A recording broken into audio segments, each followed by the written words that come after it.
Hi guys! So එහෙනම් අදත් අපේ channel එකට PUBG ගහන යාළුවෝ ඔක්කොම සාදරයෙන් පිළිගන්නවා guys.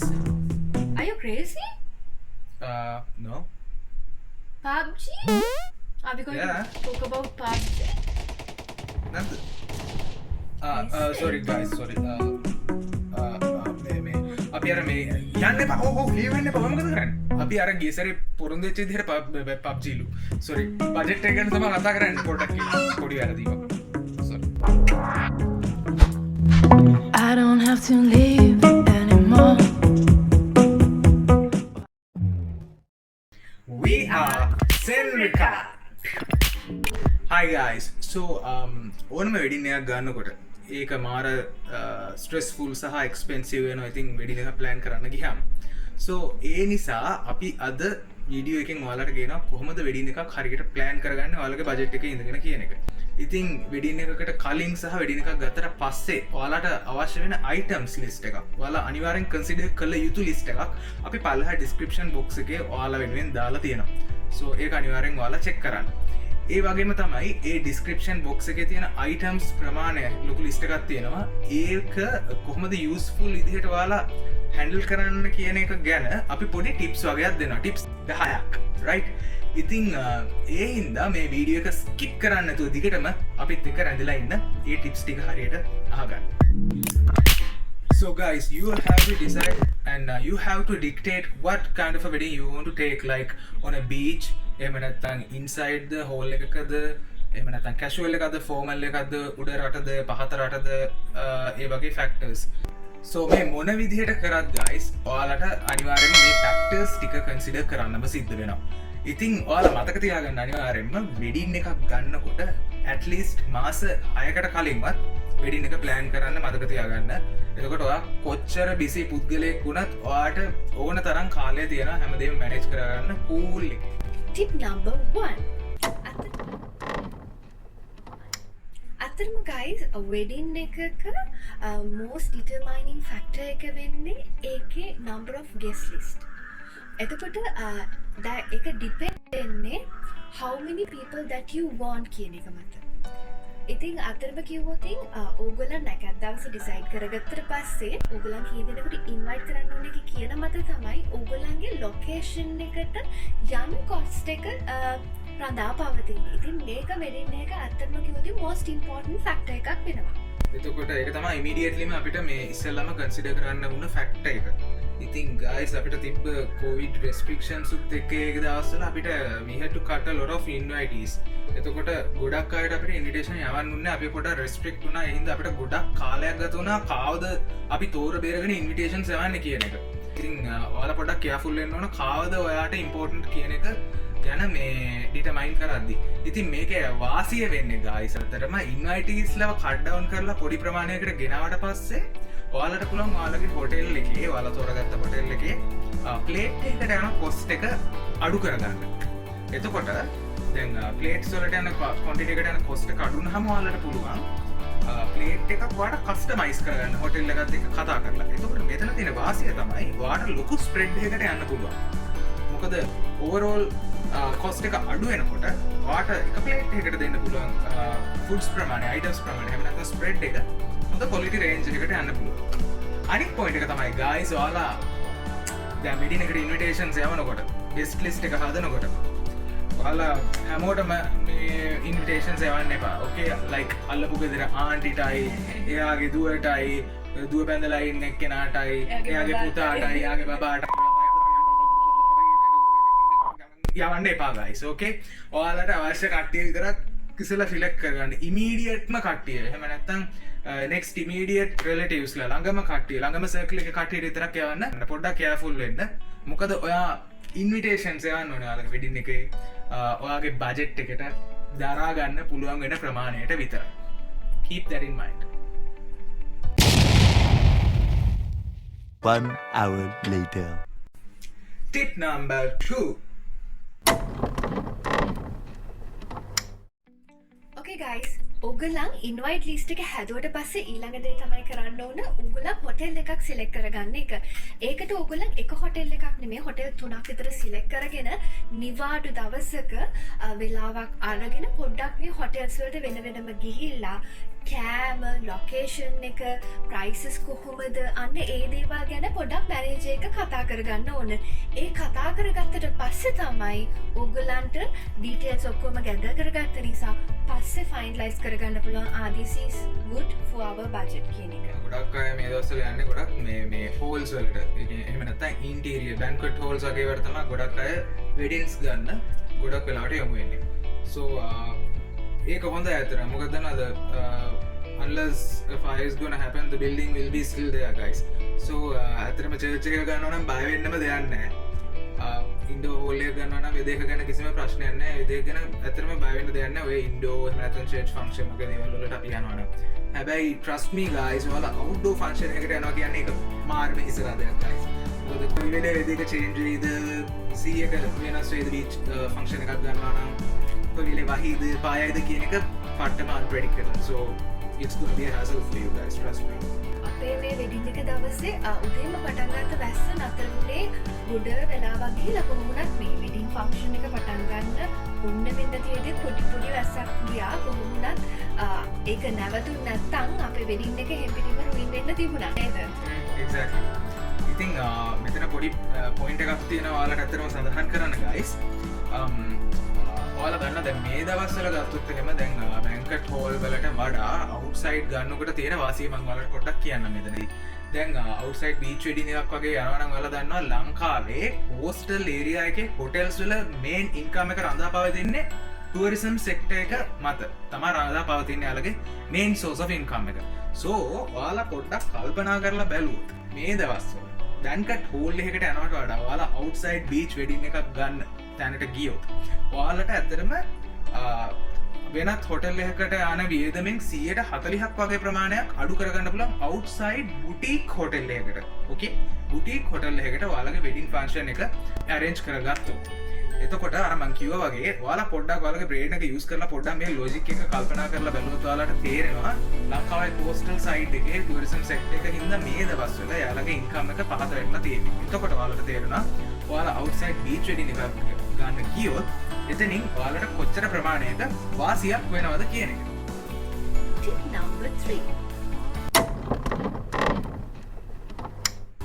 Okay guys, ඇත්තම කිව්වොත් බ්‍රයිඩ් කෙනෙක්ගේ expenses groom කෙනෙක්ගේ expenses වලට වැඩිය ගොඩාක් වැඩි. Especially අඳින්නේ ඒ කියන්නේ dress කරන්නේ කැම්පියන් නම් ඒකේ මාල හතට යනවා අනිත් ජුවලරිස් වලට ගත්තම ගොඩාක් expensive වැඩි. ඒක නිසා මම ඩ්‍රෙස් කරපු විදිහට මම හිතනවා මට යම්කිසි මුදල් ප්‍රමාණයක් සේව් කරගන්න පුළුවන් වුණා කියලා. ඒ වගේම තවත් දෙයක් තියෙනවා බ්‍රයිඩ් කෙනෙක් කැමති නෑ තව කෙනෙක් ඩ්‍රෙස් කරපු එකක් අඳින්න. ඕකේ so අපි මෙහෙම කතාවක් ඇහුවොත් වගේ එතකොට දැන් ඔයා කියන විදිහට ඔයාටම කියලා අලුතෙන්ම ඩ්‍රෙස් එකක් හදාගන්න ගියොත් එතන කොස්ට් එක වැඩිනේ. ඇත්තටම කිව්වොත් එතන ඔප්ෂන්ස් දෙකක් තියෙනවා guys. ඒ ඔප්ෂන් දෙක අපි හරි විදිහට පාවිච්චි කරන්න ඕන. පළවෙනි ඔප්ෂන් එක විදිහට කියන්නේ ඕගොල්ලන් අර ඒ කියන්නේ දැන් බ්‍රයිඩල් වෙයාම කරන කෙනෙක්ගේ ළඟට යන්න නැතුව වෙන ඩ්‍රෙස් මේකර් කෙනෙක්ගේ ළඟට ගිහිල්ලා ඕගොල්ලන්ගේ පැටර්න් එක දීලා මෙන්න මේ විදිහට ඩිසයින් කරන්න කිව්වම ඒගොල්ලන් ඒක ලස්සනට ඩිසයින් කරනවා. ඒකෙන් ඇත්තටම කිව්වොත් guys ඩ්‍රෙස් මේකින් ප්‍රොසෙස් එක එකයි ගාන අඩු වුණාට. ඒකෙදි ඔයගොල්ලන්ට හානියක් වෙන්නේ නැහැ. ඩ්‍රෙස් එක ලස්සනට එනවා. cost effective විදිහට වැඩේ කරගන්න පුළුවන්. අනිත් ඔප්ෂන් එක තමයි ඔයගොල්ලන්ට පුළුවන් අලුතෙන්ම ඩ්‍රෙස් එකක් ඔයගොල්ලන් කැමති විදිහට ඩිසයින් කරගෙන අර first fit on කියන ඔප්ෂන් එකට යන්න. ඉතින් ඇත්තම කිව්වොත් ඒකෙදි ඔයගොල්ලන්ගේ අර පළවෙනි විදිහටම ඩ්‍රෙස් එක ඔයගොල්ලන්ට අඳින්නත් පුළුවන්. අඳින්න වුණාට පස්සේ ඔයගොල්ලන්ට ඩ්‍රෙස් එක hand over කරන්නත් පුළුවන්. Tip number 4. So අනිත් ටිප් එක තමයි බියුටිෂන් කෙනෙක් තෝරගන්නවා කියන එක. මේක නම් ගොඩක් අය අනාගන්න පොයින්ට් එකක්. So මේමයි. දැන් ඔයාලා බියුටිෂන් කෙනෙක් තෝරගද්දී ඔයා අනිවාර්යයෙන්ම හොඳ trustworthy බියුටිෂන් කෙනෙක් තෝරගන්න guys. Okay. එතකොට වාලා බලන්න ඕන මේ බියටිෂන්ගේ වර්ක් හිස්ට්‍රිය එක ස්පෙෂලි යා කරපු කලින් යාගේ ප්‍රීවියස් වර්ක් යාගේ ඇල්බම්ස් වගේ දේවල් අනිවාර්යෙන් ඔයාලා චෙක් කරලා බලන්න කොහොමද එයාගේ අවුට්පුට් එක කියලා. අනිත් පොයින්ට් එක තමයි ඔයා ස්පෙෂලි බියටිෂන් එක පර්සනලි වන් ඩිස්කෂන් එකක් අරගෙන එයත් එක්වා කතා කරගන්න වගේ තීම් එක වගේ දේවල් අනිත් ප්‍රශ්න මොකද එයාලගේ එක පැකේජස් තියරනේ. එතකොට වාට ගැලපෙන් පැකේජ් එක තෝරගන්න අමතක කරන්න එපා. එතකොට දැන් ඔය පැකේජ් එක තෝරගන්නකොට ඔතන තව දෙයක් තියෙනවා ගොඩක් අය දන්නේ නැහැ මේ සමහර පැකේජ් වල එයාලගේ මවවත් ෆ්‍රී ඩ්‍රෙස් කරන්න ඒ පැකේජ් එකේ ඉන්ක්ලූඩ් කරලා තියෙනවා කියලා. ඒක ඉන්ක්ලූසිව්. හැබැයි මේක ගොඩක් අය දන්නේ නැහැ. ඒකත් පොඩ්ඩක් මතක තියාගෙන බියුටිෂන් එක කතා කරද්දී අනිවාර්යයෙන්ම සඳහන් කරලා බලන්න බියුටිෂන් එක. ඕකේ ගයිස්, ඇත්තටම කිව්වොතින් එතනදී අපි තීම් එක ගැන බලන්න ඕනේ බියුටිෂන් එක කතා කරලා ඒ වගේම තමයි ගුරුගේ සුට් එකට ගැලපෙන විදිහට අපේ මේකප් එක සහ ඩ්‍රෙස් එක ඒක හැමදේම අදාළ විදිහට හදාගන්න ඕන.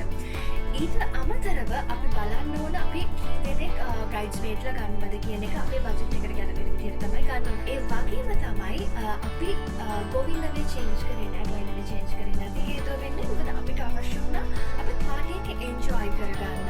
100% අපිට එන්ජොයි කරගන්න ටයිම් එක අවශ්‍ය නිසා තමයි අපි ගෝවින්දගේ කියන ඔප්ෂන් එක අතාරින්න කියලා. ඉතින් ඔයාලට පුළුවන් මේ අපි ස්කිප් කරපු කොස්ට් එක මේ අපි 100% කපාගත්ත කොස්ට් එක තියෙනවනේ. ඒ කියන්නේ ගෝවින්ද වේකට චේන්ජ් කරන එකයි එතකොට බ්‍රයිඩ්ස්මේඩ්ලා ගන්න එක අපි අතරම අයින් කරා. එතකොට අපි මේ සල්ලි අතරම රීඉන්වෙස්ට් කරගත්තා ෆ්ලවර් බොකේ වගේ වට. ඒ කියන්නේ 100% natural flowers වලට ගියා. ඒ වගේම හෙඩ් ඩ්‍රෙස් එක ඒකේ attention to detail වගේ දේවල් ගන්න ඕන නිසා අපි ඒකට ඒ සල්ලි ටික ඉන්වෙස්ට් කරා. so ඒකෙන් හොඳ අවුට්පුට් එකක් ආවා. ඉතින් ඔයාලත් පොඩ්ඩක් ලොජිකලි හිතුව ඔයාලට අනවශ්‍ය කොස්ට් ටික කට් කරලා අවශ්‍ය දේවල් වලට ඉන්වෙස්ට් කරොත් ඔයාට හොඳ අවුට්පුට් එකක් ගන්නත් පුළුවන්. ඔයාගේ කොස්ට් එක තව ටිකක් අඩු කරගන්න, ඒ කියන්නේ ඔප්ටිමයිස් කරගන්න පුළුවන්. Tip number 5. so guys ඊළඟ පොයින්ට් එක තමයි ෆොටෝග්‍රැෆි. ෆොටෝග්‍රැෆි කියන්නේ අනිවාර්යෙන් වෙඩින් එකකට එද්දී ඔයාලා මේන්ලි කන්සිඩර් කරලා බලන්න ඕන ෆැක්ට් එකක්. so ඔයාලා ෆොටෝග්‍රැෆි වලට, ඒ කියන්නේ ෆොටෝග්‍රැෆර් කෙනෙක් තෝරගන්නකොට guys අනිවාර්යෙන් එයාගේ හොඳ වර්ක් හිස්ටරි එකක් තියෙන කෙනෙක් ඔයාලා අනිවාර්යෙන්ම මේ වැඩේට තෝරගන්න ඕන. එතකොට ඔයාලා බලන්න මෙයාලගේ ප්‍රීවියස් වැඩ කොහොමද, ප්‍රීවියස් ඇල්බම්ස් කොහොමද කරලා තියෙන්නේ, ඩේ ෆන්ක්ෂන් එක නම් ඩේ ෆොටෝග්‍රැෆි කොහොමද කරලා තියෙන්නේ, නයිට් ෆන්ක්ෂන් එක නම් නයිට් ෆොටෝග්‍රැෆි කොහොමද කරලා තියෙන්නේ වගේ ෆැක්ටර්ස් ඔයාලා හොඳට කන්සිඩර් කරලා බලන්න ඕන. මෙතනදී මම දැකලා තියෙනවා ගොඩක් අයගේ කන්සිඩර් කරන තැනක් මම ජස්ට් කියන්නේ මට පර්සනලි මම දකින වැරද්දක් විදිහට. ඉතින් ගොඩක් අය අත දිගැරලා වියදම් කරනවා guys ඔය ප්‍රී ෂූට්ස් වලට, එතකොට වීඩියෝස් වලට, ට්‍රේලර්ස් හදන්න ප්‍රී ෂූට් වලට. ඉතින් ඒ වගේ කොස්ට් එකක් කන්සිඩර් කරලා බැලුවා ලොකු කොස්ට් එකක් යන වැඩක් ඉතින් ඕක. ඉතින් මගේ personal point of view that's gonna break a bank. ඉතින් ඒ නිසා ඒ වගේ තියෙන අනවශ්‍ය කොස්ට් එක ඔයාලට කට් කරලා ඔයාලගේ වැඩේට යොදව ගන්න පුළුවන්. so ඒ ගැන පොඩ්ඩක් ඔයාලා කන්සිඩර් කරලා බලන්න, ස්පෙෂලි වෙඩින් එකකට ෆොටෝග්‍රැෆර් කෙනෙක් තෝරගන්නකොට.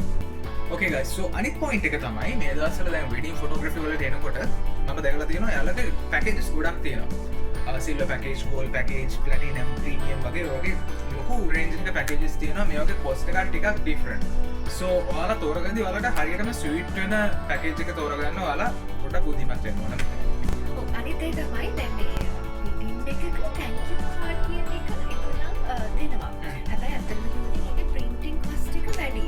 ඒකට අපිට thank you card එක නැතුව thank you card එක වෙනුවට අපි වෙඩින් එකේ අපි දෙන කේක් එකට පොඩි ටැග් එකක් හදලා අපිට දුන්නොත් ඉතින් අර think out of the box කියන කන්සෙප්ට් එකට ගිහිලා ගොඩක් වෙනස් විදියට හිතලා අපිට දෙයක් දෙන්න පුළුවන් නම් අන්න එතනිනුත් බජට් එක අඩු කරගන්න පුළුවන් වෙනවා.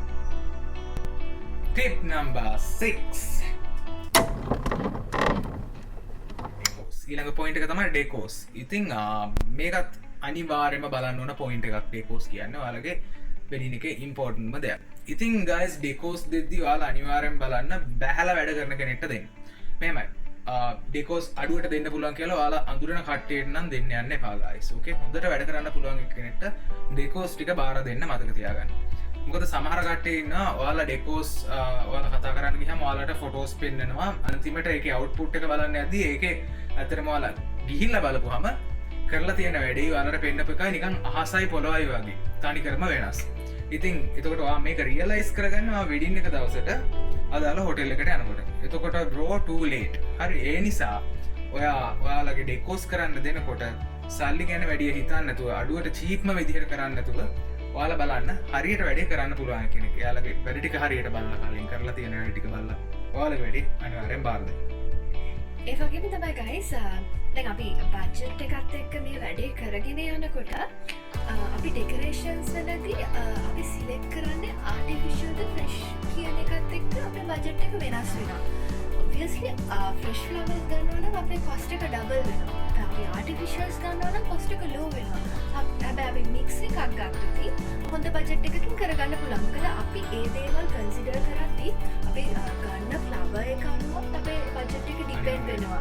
අනිත් දේ තමයි අපි මේ ගන්නම හැම ඩෙකරේෂන් එකක්ම අපි throne එකට ඒ වගේම entrance එකට head table එකට table decors මේ හැම දෙයකම යන නිසා අපි decorations වෙනුවෙන් හරියට බලලා තමයි කරන්න ඕනේ.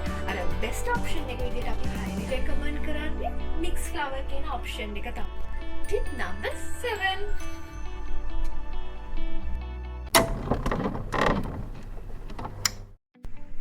Okay guys, so invitation cards තමා අනිත් පොයින්ට් එක. ඉතින් ඔයාලට පුළුවන් පිටකොටුවේ පොඩි රවුමක් ගන්න පුළුවන් නම් ඉන්විටේෂන්ස් පට්ට අඩුවට හොයාගන්න. හැබැයි කොවිඩ් ඇස්සේ එහෙම යන්නේ නැහැ ගෙදරට වෙලා ඉන්න. ඕකේ. ඉතින් අපි එහෙම යන්නේ එච්චර රෙකමන්ඩ් කරන්නේ නැහැ. but අපි ඉන්විටේෂන්ස් වලට යන cost එක 100% කට් කරා. ඒ කොහොමද? ඔයා කියන්නකෝ. ඇත්තටම කිව්වොත් අපි අඩු කරගත්තේ කොවිඩ් සිටුේෂන් එකත් එක්ක අපිට කොහොමවත් යන්න තිබුණේ නැහැ පිටක් වලට. ඉතින් අපි කරා ෆොටෝෂොප් වලින් ඩිජිටල් ඉන්විටේෂන් එකක් හදලා WhatsApp group එක හරහා අපි WhatsApp හරහා ඒගොල්ලන් අපේ ඉන්වයිටීස්ලට යවුවා. ඇත්තටම කිව්වොත් අනිත් එක තමයි මොකද ඒගොල්ලන්ට එනකොට කර්ෆියු පාසස් පෙන්නන්න ඕන නිසා ඒක අනිවාර්ය සාධකයක් වුණා. So guys, ඔයාලට පුළුවන් අපි කරා වගේ WhatsApp group එකක් හදාගෙන ඔයාලගේ invitees list එකට invitations digitally යවන්න. So පොඩ්ඩක් smart විදිහට හිතුවොත් ඔයාලට පුළුවන් මේ පුංචි දේවල් වලින් ලොකු cost එකක් save කරගන්න. Tip number 8. Okay guys, අපි අයිකිට කතා කරන්න යන්නේ කේක් එක ගැන. සාමාන්‍ය වෙඩින් එකක කේක් එකක් හදනකොට මාසෙකට කලින්වත් ඒක ඕඩර් එක ප්ලේස් කරන්න ඕන. ඒකෙදී වෙඩින් කේක් එක තීම් එකට ගැලපෙන විදිහට තමයි කරන්න ඕනේ. ස්පෙෂල් ස්ට්‍රක්චර් එකකට ගියොත් නම් පොඩ්ඩක් කොස්ට් එක වැඩි. නමුත් අපි හොයාගත්ත හොඳ සොලියුෂන් එකක්. අපි හැදුවේ චූටි කේක් එකක්. හැබැයි ඒකේ ඕවර්ऑල් ලුක් එක වැඩි කරගන්න අපි කරා කප් කේක්ස් ටිකක් හදාගන්න එක. ඒ කප් කේක්ස් වලට අපේ නේම් එක ටැග්ස් ගහුවා. එතකොට අර මේ දැන් තියෙනවනේද පොඩි ට්‍රෙන්ඩ් එකක් ඔයා දැක්කද? ඒක අර මේ කේක් වෙනුවට කිරිබත් කපනවා කට්ටිය. ඒ කියන්නේ මේ කේක් රිප්ලේස් වෙලා දෙන කිරිබත් වලට. දැන් මෙහෙමයි guys. ඕක කරන්න යද්දි ඔයාලා පොඩ්ඩක් බලන්න ඔයාලගේ ටීම් එකට ගැලපෙනවද කියලා. හැබැයි මෙහෙමයි. ඔයාලා කැන්ඩියන් දිනවා නම් ඔයාලා අන්න try කරලා බලන්න මාරටම සෙට් වෙනවා ඒක. කැන්ඩියන් එකක් නේ. කිරිබත් කැන්ඩියන් කිරිබත් මාරට සෙට් වෙනවා. Tip number 9. Okay guys. So 9 වෙනි ටිප් එකෙන් Most important tip. ඔව් මෙයා කතා කරන්න යන්නේ ලික ගැන. කතා කරන්න මම නෑ ඔයා. ඔගේ ෆේවරිට් සබ්ජෙක්ට් එකනේ. Okay guys, ලික. ඉතින් මෙහෙමයි. වෙඩින් එකක් කරද්දී අනිවාර්යෙන් ලික කියන එක තියෙන්න ඕන දෙයක් කියලා කට්ටිය කතා කරනවානේ. කතා කරන්නේ මැනුවෙන් තියෙන්න ඕන something නේ. මේ දැන් ලික කියන එක තිබ්බේ නැත්තම් ගොඩක් කලාවට ඔය ඔයාලගේ වෙඩින් එකට යන පිරිමි පාර්ශවයට ඔයාලගේ වෙඩින් එක කොච්චර ලස්සන වුණත් ඔක පට්ට බෝරින් වෙනවා. හරිද? ඒ හින්දා guys ලික පොඩ්ඩක් ස්ට්‍රැටජිකලි හැන්ඩල් කරන්න ඕන. මෙහෙමයි. ලික ඔයාලා තියාගන්න එපා ළඟට සර්ව් කරන්න කොයිම වෙලාවකවත්. ඔයාලා බලන්න හැම වෙලෙම බාර් ඒරියා එකක්. එහෙම නැත්නම් කවුන්ට් එකක් තියාගන්න ලික වලට වෙනවා. and ඔයාලට පුළුවන් නම් ඔයාලගේ ළඟම රිලටිව් කෙනෙක් ඥාති කෙනෙක් එහෙම නැත්නම් ෆ්‍රෙන්ඩ් කෙනෙක්ව දාන්න එතන පොඩ්ඩක් මොනිටර් කරන්න. එතකොට ඔයාලට end of the day count එක ගන්නත් පුළුවන්. පොඩ්ඩක් සීන් එක හැන්ඩල් කරන්න පුළුවන්. cost එක ගොඩක් අඩු වෙනවා guys. okay, trust me. Tip number 10.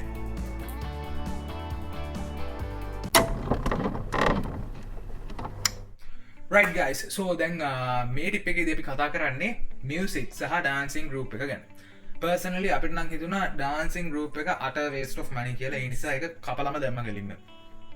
මෙතනදි මෙහෙමයි. ඒක ඩිපෙන්ඩ් වෙනවා ඔයාලගේ පර්සනල් ඔපිනියන් එකත් එක්ක. එතකොට මියුසික් ගත්තොත් මියුසික් ಜಾති වලට යනකොට දෙකක් තියෙනවා. එකක් DJ එහෙම නැත්නම් ඔයාලට බෑන්ඩ් එකකට යන්න පුළුවන්. පර්සනලි අපි නම් හිතන්නේ බෑන්ඩ් එකකට යන එක හොඳයි. මොකද ඒක පට්ට හැපෙනින් සහ මාර ෆ්ලෙක්සිබල්. අනිවාර්ය වෙඩින් එකක් වුණාම කට්ටිය ඩාන්ස් කරනවානේ. එතකොට බෑන්ඩ් එකකට තමයි අනිවාර්යෙන් යන්න ඕනේ. හැබැයි මෙතනදී මේ පොඩි ප්‍රශ්නයක් වුණා අපිටනේ. ඔව් ඇත්තටම කිව්වොත් guys අපිට බැරි වුණා අපේ වෙඩින් එකට බෑන්ඩ් එකට ඉන්වයිට් කරන්න. මොකද කොවිඩ් රෙස්ට්‍රික්ෂන්ස් එක තමයි අපේ වෙඩින් එක ගියේ. එතකොට ඒකෙදි අපිට බෑන්ඩ් එකක් ගන්න බැරි වුණා. හැබැයි අපි DJ කියන ඔප්ෂන් එකට ගියා. ඒකෙදි අපිම තමයි ප්ලේලිස්ට් එක හැදුවේ. ඒක නිසා එතනිනුත් අපි අපේ බජට් එක කට් කරගන්න පුළුවන් වුණා. බෝනස් ටිප් ගයිස් අතරම බෝනස් ටිප් එක කිව්වට මේක තමයි most important ටිප් එකක් වෙන්නේ. අතරම කිව්වොත් අයියෝ ආ කියන හින්දාද? එහෙමත් ඊට පස්සේ ගයිස් අතරම කිව්වොත් වෙඩින් එකේ කපල් එකට රින් එක නෙක්ලස් එක බැංගල්ස් අනම්මනම් මේ හැමදේම ගෝල්ඩ් වලින් හදන හැමදේම අපිට most important thing. මොකද වෙඩින් එකෙන් පස්සේ වුණත් අපිට මේ දේවල් පාවිච්චි කරනකොට සහ ඒ දේවල් අපිට ගොඩාක් වැදගත් වෙනවා. මේ දේවල් හදනකොට well reputed තැනකට යන්න ඕන. ඒක නිසා මතක තියාගන්න හොඳ තැනකට යන්න. ඒ වගේම තමයි තව important දෙයක් තියෙනවා. ඔයගොල්ලන් මේ දේවල් ගන්නකොට ස්ටෝන් වර්ක් එක වැඩි දේවල් ගන්න එපා. ස්පෙෂලි නෙක්ලස් එහෙම ගන්නකොට ස්ටෝන් වර්ක් එක වැඩිපුර තියෙන අර බටේ වගේ නෙක්ලස් එක තියෙන ඒක ඇතුලේ හීස් ඇත්තටම කියනවා ගයිස්. ඒව ගන්න එපා. මොකද එහෙම එකක් ගත්තොත් කවදා හරි ඔයගලන්ට බැංක් එකේ තිබ්බොත් හදිසියවත් උකස් කරන්න ගියොත් ඒකට අර ගත්ත මිලට වඩා ගොඩක් අඩු මුදලක් තමයි ලබා දෙන්නේ. ඒ නිසා ඒ දේවල් වලට හරියට කන්සිඩර් කරලා තමයි ඔයගලන් ගෝල්ඩ් කියන දේ ගන්න ඕන. Alright guys, so අද සෙෂන් එකෙන් අද වීඩියෝ එකෙන් ඔයාලට ඔයාලගේ විඩින් එකේ බජට් එක ප්ලෑන් කරගන්න අපි කතා කරපු පොයින්ට්ස් හෙල්ප්ෆුල් වුණා නම් අපේ වීඩියෝ එකට ලයික් එකක් දාන්න. ඔයාලා තාම අපේ channel එක subscribe කරලා නැත්නම් subscribe කරන්න. එහෙම නැත්නම් ඔයාලගේ යාළුවන්ට ඔයාලගේ කවුරු හරි ඥාතියෝ ඉන්නවා නම් යාළුවෝ ඉන්නවා නම් ළඟදී විවාහ වෙන්න ඉන්න කට්ටිය ඉන්නවා නම් මේ වීඩියෝ එක යාළුවන්ට බලන්න share කරන්න guys. ඔකයි ඒ වගේම තමයි ඔයගොල්ලන්ට මොනවා හරි ප්‍රශ්න තියෙනවා නම් ඔයගොල්ලන්ගේ ideas මොනවා හරි තියෙනවා නම් suggestions තියෙනවා නම් පල්ලෙහා comment කරන්න පුළුවන්. ඒ හැම එකකටම අපි reply කරන්න බලාපොරොත්තු ඉන්නවා බලාගෙන ඉන්නවා. ඒක නිසා එහෙම comment දාන්න. අනිවාර්යෙන්. So guys, stay safe till we meet again. එහෙනම් හැමෝටම ජය වේවා guys. පරිස්සමට ඉන්න හැමෝම. We are Senrika.